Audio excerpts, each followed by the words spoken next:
नमस्कार विद्यार्थी मित्रांनो, आपण वर्ग 9च्या इतिहास या विषयातील प्रकरण 5वे शैक्षणिक वाटचाल अभ्यासत होतो. आपण आतापर्यंत या प्रकरणाअंतर्गत 1951च्या जनगणनेनुसार भारतातील साक्षरतेचे प्रमाण, प्राथमिक शिक्षण आणि या मुद्द्याअंतर्गत खडूफळा योजनेतील उपक्रम, 1994मध्ये खडूफळा योजनेचा झालेला विस्तार, DPEP म्हणजे जिल्हा प्राथमिक शिक्षण कार्यक्रम, माध्यमिक शिक्षण या मुद्द्याअंतर्गत विद्यापीठ शिक्षण आयोगाची स्थापना, मुदलियार आयोग, कोठारी आयोग या आयोगाची कामे आणि उद्दिष्ट, उच्च शिक्षणामध्ये विद्यापीठ शिक्षण आयोगाची स्थापना, विद्यापीठ शिक्षण आयोगाची कामे, NCERT या संस्थेची स्थापना. त्याचबरोबर NCERT या संस्थेच्या धर्तीवर प्रत्येक राज्यात SCERT या संस्थेची झालेली स्थापना आणि त्याच धर्तीवर महाराष्ट्रात झालेली MSCERTची स्थापना आणि MSCERTची कामे. याचबरोबर आपण महाराष्ट्र राज्य पाठ्यपुस्तक निर्मिती व अभ्यासक्रम संशोधन मंडळ म्हणजेच बालभारतीची माहिती घेतली. 1986चं राष्ट्रीय शैक्षणिक धोरण अभ्यासलं. डॉक्टर RS दवे समिती, शिक्षणात उपग्रहाचा झालेला वापर, मुक्त विद्यापीठाची कल्पना आणि त्यातून निर्माण झालेलं इंदिरा गांधी राष्ट्रीय मुक्त विद्यापीठ या मुद्द्यांची माहिती जाणून घेतली होती. आता आपण वेगवेगळ्या क्षेत्रातील ज्या संशोधन संस्था आहे त्याची माहिती जाणून घेणार आहोत. 1950मध्ये council of scientific and industrial research या संस्थेची स्थापना. स्वातंत्र्योत्तर काळात देशात वैज्ञानिक संशोधनाला चालना देणे व त्या संशोधनाचे लाभ सर्वांपर्यंत पोचावेत म्हणून करण्यात आली. शिवाय पदार्थविज्ञान, रसायन, औषधे, अन्नप्रक्रिया, खाणकाम अशा क्षेत्रात या संस्थेने म्हणजे याला शॉर्ट फॉर्म जो आहे याचा CSIR या संस्थेने संशोधन सुरू केले आणि या संस्थांमधील हे जे संशोधन झालं या संशोधनाचा लाभ भारतातील उद्योगांना झाला पाहिजे म्हणून वेगवेगळ्या औद्योगिक संस्थांबरोबर करारसुद्धा या CSIR संस्थेने केलेले आहेत. याचा परिणाम असा झाला की भारताची आयात कमी झाली आणि परकीय चलनाची बचत झाली.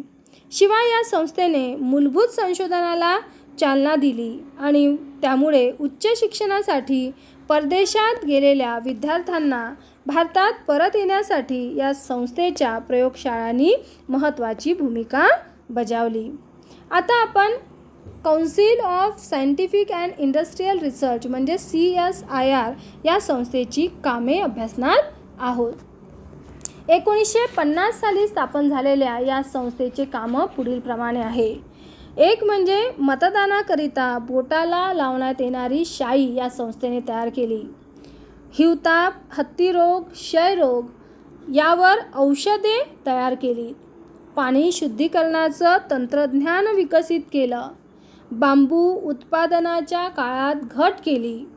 DNA फिंगर प्रिंटिंग तंत्रज्ञान सर्वप्रथम भारतात वापरण्यात आलं. अंदमानातील जे आदिवासी जमाती आहे त्यांचा जनुकीय अभ्यास करून त्या जमाती 60,000 वर्षापूर्वीच्या जुन्या आहेत हे या संस्थेने सिद्ध केलं. त्यासोबतच भूकंपाची आगाऊ सूचना मिळवण्याची सोयसुद्धा या संस्थेने केली. यासोबत आणखी याचे काही कामं आहेत ज्यामध्ये कडुनिंबाचा कीटकनाशक म्हणून वापर, हळदीचा जखम बरी करण्यासाठी केलेला वापर, तांदळाच्या जातीसंदर्भातील स्वामित्व या गोष्टीमध्ये CSIR या संस्थेने महत्त्वाचं योगदान दिलेलं आहे, मोलाचे कार्य केलेलं आहे. भारतीय जे परंपरागत ज्ञान आहे त्याचा डिजिटल कोश तयार करून तो 8 आंतरराष्ट्रीय भाषांमध्ये CSIR याने उपलब्ध करून दिलेला आहे. हे झाले आपले CSIR म्हणजेच council of scientific and industrial research या संस्थेची कार्य. आता आपण पुढे गणित या क्षेत्रामध्ये जी संस्था काम करते त्या संस्थेविषयीची माहिती जाणून घेणार आहोत. 1962मध्ये गणित विषयातील सर्वोच्च संशोधनाला चालना देण्यासाठी तामिळनाडूमध्ये national institute for research in the mathematical and physical science या संस्थेची स्थापना करण्यात आलेली आहे. यानंतर आपण आपल्या देशात संगणकाची वाटचाल कशी झाली ते अभ्यासणार आहोत. त्याआधी आपण हा जो संगणक आहे तर या संगणकाची किंवा भारतात सॉफ्टवेअर उद्योगाची सुरुवात कशी झाली ते पहिल्यांदा समजून घेऊ. म्हणजे भारतात सॉफ्टवेअर उद्योगाची सुरुवात कशी झाली ते आपण समजून घेऊ. तर Indian statistical institute of Jadavpur विद्यापीठ आणि ISIJU यांच्या संयुक्त प्रयत्नाने 1969मध्ये एक स्वदेशी बनावटीचा पहिला संगणक तयार करण्यात आला आणि पुढे टाटा कन्सल्टन्सी सर्व्हिसेस अर्थात TCS या कंपनीला 1974मध्ये अमेरिकेतून सॉफ्टवेअर निर्मिती क्षेत्रातील एक कंत्राट मिळाले आणि तेव्हापासून भारतात सॉफ्टवेअर उद्योगाची सुरुवात झाली. संगणकाच्या वापरामुळे शास्त्रीय संशोधनाला सुद्धा आपल्या देशामध्ये वेग प्राप्त झाला. 1980च्या दशकात किंवा 1987मध्ये भारताला एक महासंगणकाची गरज पडली. 80च्या दशकामध्ये भारताला एका महासंगणकाची गरज पडली. त्यासाठी अमेरिकेकडनं आपण तो मागवला. मात्र 1987मध्ये अमेरिकेने भारताला महासंगणक देण्यास नकार दिला आणि त्यामुळे राजीव गांधी यांच्या सरकारने स्वतःच महासंगणक विकसित करण्याचा निर्णय घेतला आणि त्यासाठी 1988मध्ये पुणे येथे centre for development of advance computing म्हणजे SIDAC या संस्थेची स्थापना करण्यात आली आणि 1991मध्ये डॉक्टर विजय भटकर यांच्या नेतृत्वाखाली आपल्या देशाने परम 8000 हा महासंगणक तयार केला आणि अशा रीतीने अमेरिकेने महासंगणक देण्यास नकार दिल्यामुळे आपला देश अशा रीतीने या क्षेत्रामध्ये आपलं कर्तृत्व दाखवू शकलेलं आहे. यानंतर आपण पुढच्या संस्थेविषयीची माहिती जाणून घेणार आहोत आणि ती संस्था आहे BARC अर्थात भाभा ॲटॉमिक रिसर्च सेंटर. आता या संस्थेचं काम काय आहे तर या संस्थेने nuclear physics, solid state physics, spectroscopy, chemical and life sciences अशा विविध विषयात संशोधन केलेलं आहे. शिवाय अणुभट्टी निर्मितीसाठी शास्त्रज्ञांना प्रशिक्षण देणारे ट्रेनिंग स्कूलसुद्धा काढलेले आहेत. हे या BARC म्हणजेच भाभा ॲटॉमिक रिसर्च सेंटर याचं कार्य आहे. आता आपण अभियांत्रिकी म्हणजे ज्याला आपण इंजिनिअरिंग म्हणतो या क्षेत्रातील काही संस्थांची माहिती घेणार आहोत. आपल्याला माहिती आहे की अभियांत्रिकी म्हणजेच इंजिनिअरिंगमध्ये आज सगळ्यात जी संस्था सर्वोच्च समजली जाते ती म्हणजे IIT. आता ही IIT जी संस्था आहे तर या संस्थेची स्थापना भारतात अभियांत्रिकीच्या सर्वच शाखांमधील उच्च आणि प्रगत शिक्षण उपलब्ध व्हावं आणि देशाची गरज भागावी या उद्देशाने ही संस्था स्थापन करण्यात आली होती 1951मध्ये. आणि ती कुठे स्थापन करण्यात आली तर पश्चिम बंगालमधील खरगपूर इथे ही भारतातील पहिली इंडियन इन्स्टिट्यूट ऑफ टेक्नॉलॉजी म्हणजे IIT ही संस्था स्थापन करण्यात आलेली होती. आता आपण पुढे जाऊ आणि बघू की ह्या संस्थेची वाटचाल कशी झाली. तर यामध्ये प्रामुख्याने आपल्याला दिसते की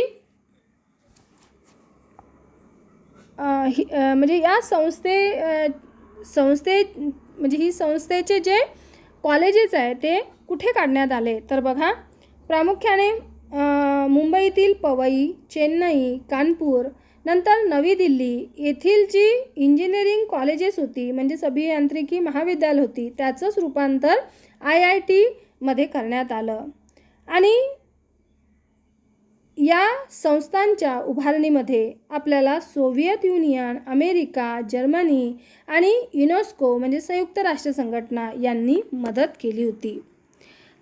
आता आपण पाहू की भारतातील IIT या संस्थेचे वैशिष्ट्य काय आहे. तर या वैशिष्ट्यामध्ये आपल्याला पहिलं वैशिष्ट्य सांगता येईल ते म्हणजे भारतातील IIT या संस्थेला स्वायत्त विद्यापीठाचा दर्जा देण्यात आला आणि मग तिथे BTech व MTech यासारखे अभ्यासक्रम सुरू करण्यात आले. आपण IIT संस्थेची वैशिष्ट्य अभ्यासत आहोत. हे झालं पहिलं वैशिष्ट्य. तसेच प्रवेश परीक्षेद्वारे यामध्ये प्रवेश दिला जातो. विद्यार्थ्यांसाठी अत्यंत कमी म्हणजे माफक शुल्क आकारले जाते. शिवाय विद्यार्थ्यांसाठी आरक्षणसुद्धा इथे असते. हे सर्व IIT संस्थेचे वैशिष्ट्य होत.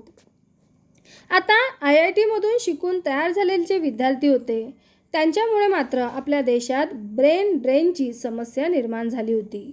ब्रेन ड्रेन म्हणजे काय, तर इथून शिकलेले जे उच्च शिक्षित विद्यार्थी होते ते नोकरीसाठी कायमस्वरूपी परदेशात जात होते. त्यामुळे त्यांच्या ज्या ज्ञानाचा उपयोग आहे तो आपल्या देशासाठी होत नव्हता आणि ही समस्या 70-80च्या दशकामध्ये प्रामुख्याने देशामध्ये जाणवायला लागली.